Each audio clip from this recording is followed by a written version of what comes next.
नमस्कार चरणे तुम्भर केउ कार्ये आगमन हेते भाई भाजा घेरी संग सुनी लेबो जीवनी संग मैत्र आसी जन्म पिता सत्य पाइबा निमंते भाई भाजा घेरी संग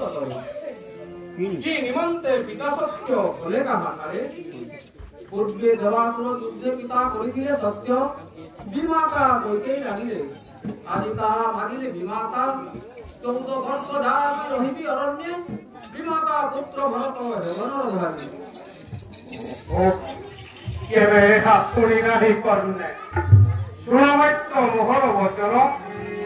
कुंभकत्र देखि प्रभु सखी कथा छाती ए बड़ अन्याय देखि हृदय हुए विदारित सुणमैत्र मोहर वचन चालो जीवा अयोध्या भुवने नहिले रंभरते रहमत तुम्भर निमंते मही जीविरण्य बगाई ना कहमत कुंभे आपण जहा कहले यथार्थ किंतु पितृ सत्य पिता सत्य लंघिबी किपरि 14 वर्ष जाय मही रहिबी अरण्ये फल फल खाई मही बसी दुर्गर एवं ते रहि कुंभपुरे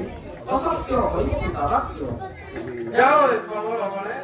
मेरिया तो प्रलंग संजीवे को भैत्र अंबर